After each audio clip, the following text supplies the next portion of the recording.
लोकसभा निवडणुकांच्या पार्श्वभूमीवरती केंद्रीय गृहमंत्री अमित शहा यांच्या छत्रपती संभाजीनगर शहरात एक मोठी सभा पार पडते आहे। या सभेच्या पार्श्वभूमीवरच केंद्रीय अर्थ राज्यमंत्री डॉक्टर भागवत कराड यांच्या लोकसभा उमेदवारीची सुद्धा चर्चा सुरू झालेली आहे। स्वतः डॉक्टर भागवत कराड आपल्या बरोबर आहेत। कराड साहेब, काय सांगाल तुम्ही? ही मोठी सभा आहे, भारतीय जनता पार्टीसाठी परिवर्तनाची सभा सांगितली जाते आहे।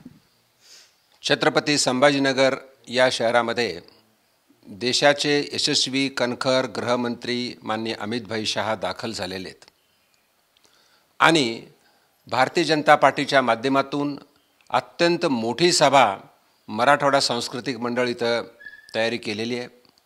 लाखोच्या संख्येने जनता येईल याची आम्हाला कल्पना आहे आणि तशी तयारी पण आहे। हे मंडळ म्हणजे एक यशस्वी मंडळ आहे, याला इतिहास आहे। माननीय अटल बिहारी वाजपेयी असतील, मान्य लालकृष्ण अडवाणी असतील, प्रमोदजी महाजन असतील, मान्य गोपीनाथराव मुंडे साहेब असतील आणि बाळासाहेब ठाकरे साहेब असतील, यांच्या माध्यमातून इथं बऱ्याच सभा गाजलेल्या आहेत आणि त्याच मैदानावरती जे शहरातलं सर्वात मोठं मैदान आहे त्या ठिकाणी आम्ही सभा घेतोय।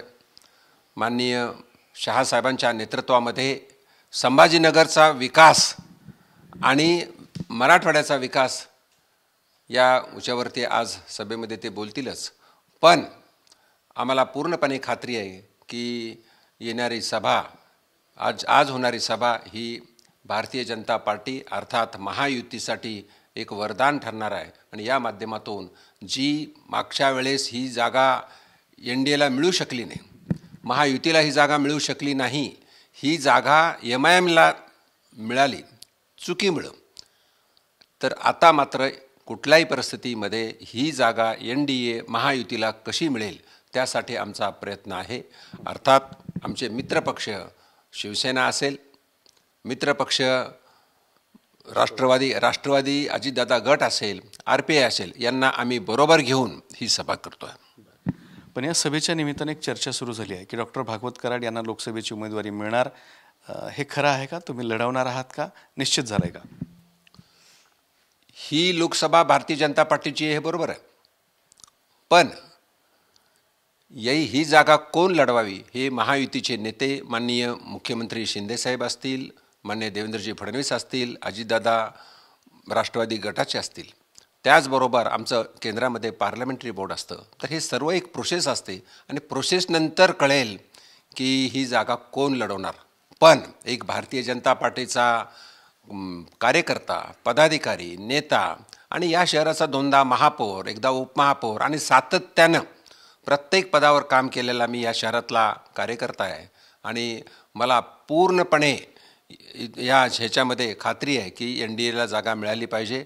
आता उमेदवारी कोण मिळेल हे पक्ष ठरवेल, पण कुणाला जरी उमेदवारी मिळाली तेवढाच प्रयत्न मी करून आम्ही सर्वजण ही जागा महायुतीला, भारतीय जनता पार्टीला जर मिळाली तर तुम्ही प्रबळ दावेदार आहात, तुम्ही इच्छा व्यक्त? मी दावेदार आहे, मी मागच्या 3-4 वर्षापासून ही जागा मिळावी म्हणून काम करतोय, पण शेवटी महायुती म्हणेल तो उमेदवार आणि त्यासाठी आम्ही तेवढाच तन मन धन आणि सर्वतोपरी प्रयत्न करून देशाचे प्रधानमंत्री माननीय नरेंद्रभाई मोदी ज्यावेळेस 3ऱ्यांदा शपथ घेतील त्यावेळेस आम्ही पाहण्यासाठी राहू, पण त्यावेळेस मात्र आमचा खासदार, आमचा लोकसभेचा खासदार प्रधानमंत्री मोदी साहेबांना मत देण्यासाठी त्यांच्या पाठीमागं उभा राहायला पाहिजे, हे आमचं स्वप्न आहे आणि ते स्वप्न साकार करण्यासाठी आम्ही काम करणार आहोत।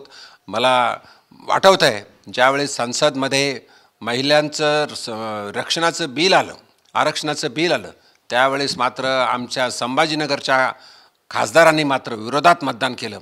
तर आता कुठल्याही विकासासाठी आणि प्रधानमंत्री यांचा विकसित भारत संकल्प हा जो माननीय प्रधानमंत्री मोदी साहेबाचा आहे, त्यासाठी आम्हाला ही जागा महायुतीला जिंकायची। ही जी आजची सभा होती नगर, छत्रपती संभाजीनगर, जालना ह्या 3 लोकसभा मतदारसंघासाठी होते, मात्र याचा इफेक्ट जो आहे तो संपूर्ण महाराष्ट्रावरती असणार आहे। ही सभा महाराष्ट्राच्या राजकारणाला वेगळी दिशा देणारी असेल? छत्रपती संभाजीनगर हे शहर नेहमीच चळवळीचं शहर आहे। कुठलाही राजकीय पक्ष इथूनच सुरुवात करतो आणि तोच सन्मान आमच्या देशाचे माननीय गृहमंत्री अमित भाई शहा यांनी दिलेला आहे। त्यांचा आणि अर्थात भारतीय जनता पार्टीचा प्रचारचा रंग, आज प्रचाराचा नारळ मानता येईल आज इथूनच फुटणार आहे। ही राजकीय सभा आहे आणि नक्कीच छत्रपती संभाजीनगरलाच नाही तर संपूर्ण मराठवाड्याला आणि महाराष्ट्राला याचा फायदा होणार आहे।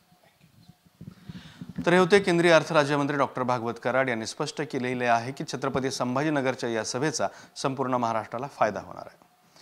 कॅमेरामन अमित आडेसोबत दत्ता कानवटे, TV9 मराठी, छत्रपती संभाजीनगर।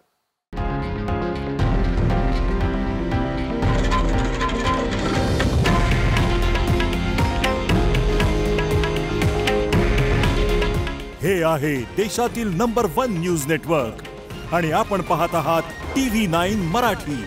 काळजी तुमची, हित महाराष्ट्राचं।